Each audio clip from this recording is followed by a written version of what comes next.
طبعا الناس كلها شافت حلقة شيكابالا امبارح ويعني والفضايح اللي قالها امبارح والكلام اللي اتقال امبارح اللي بجد ما بقتش فاهمه. ما بقتش فاهم انتوا يا جدعان، بجد انتوا بتبقوا واعيين اللي انتوا بتقولوه دوت، ولا هو انا مفيش حاجة اقولها فاقول اي حاجة؟ يعني انت دلوقتي بتذكر موقف من 9 سنين.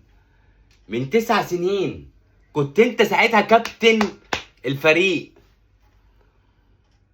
وبيسألك خسرتوا افريقيا وما اعرفش ايه. يعني انا لو مكانك او اي حد عاقل بيعرف يتكلم. انا ليه بقول لك بقى بتعرف؟ عشان ما ينفعش تطلع انت تاني في الاعلام زيك زي قفشه. اقعد في البيت يا شيكا، ركز في التدريب، ركز في اي قصه تانيه، لكن تطلع في الاعلام دي بتبقى هرتله. هرتله. كل الكلام اللي اتقال امبارح هرتله. لا لا لا لا، ده مش شيكابالا استحاله، ده واحد تاني، ده اي.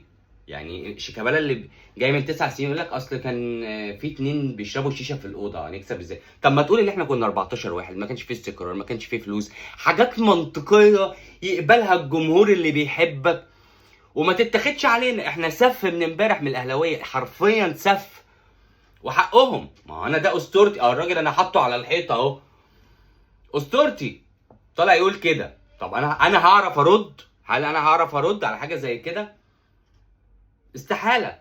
ويجي يقول لك احنا ما عندناش استقرار عشان خاطر ما اعرفش. لا انسى بقى صاحبي بقى، المؤامرات دي من عندنا، من جوانا، من قلب النادي، من الناس اللي واكله وشاربه وعايشه في خير النادي، هم اللي بيطلعوا الكلام ده كله.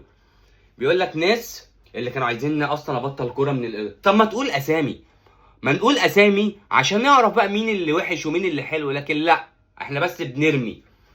ده في ناس كانت عايزين اقول، لا مش هقول. اوسيريو راح رافع له الكوبايه اللي هو كان بيسكر. ما عادي، حتى ابراهيم قال لك ابقى اعرفها في الفاصل، ما كانش لازم تقولها. لا اقولها. وانت بالنسبه لك اوسيريو ده احسن مدرب ازاي؟ انا مش قادر افهم.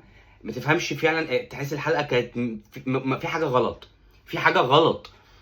مش ده شيكا يعني، ده يا اما قال لك تقول الكلام ده، يا اما تذكر المواقف دي، لازم الحلقه تبقى بوم طخ ومعرفش ايه. مش قادر افهم. زيزو من فتره يقول لك يجدد، امبارح قال لك لا احنا قلنا المجلس الاداره ما يتجددش، يطلع شكل مجلس الاداره خرا. ناس من النادي نفسهم هم اللي سعوا في الارض تتاخد مننا. احنا كده كده السواد ده ما بعده سواد، ده كده كده احنا عارفينه. اللي من اول ما طارق يحيى طلع قال لك انتوا جايبين جون واحنا موجودين ومش قاعدين في البيت وهنشتغل امتى وهنعمل. الهري ده احنا عارفينه من زمان، مفيش حد سالك، كلها بتاعت مهالك. محدش بيقف في ظهر النادي. ما تلاقيش مثلا ممدوح عباس يقف في ظهر مرتضى منصور، لا ده انا هحجز على النادي. ازاي انت تمسك؟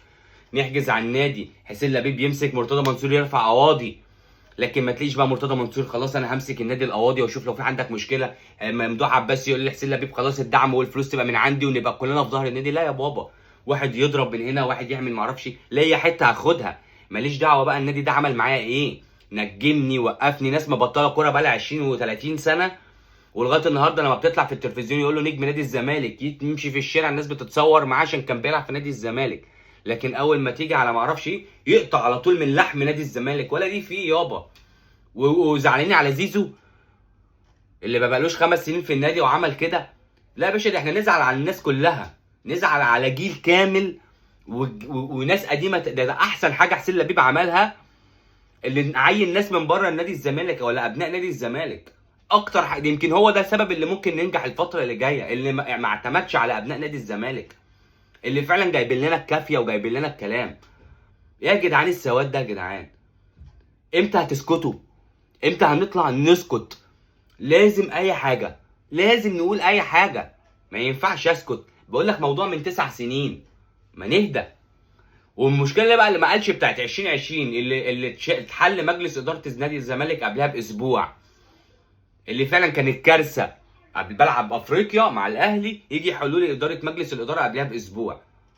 لا انا هقول في 2 لعيبه بيشربوا شيء، ما تفهمش ايه الفكره، ومحدش يطلع يقول لي اهو يا جدعان. يعني انا من كتر ما انا بحب اهو، فاللي هو عشان بس الناس هتطلع تقول لي ده شيكا وكومنتاتهم، وانا عارف الناس، انا عارف الناس بتحبه. بس اللي عمله امبارح ده، لا يا صاحبي ما تطلعش تاني في التلفزيون، ما اشوفكش تاني على الام بي سي دي بالذات، ما اشوفكش تاني عليها. سلام عليكم.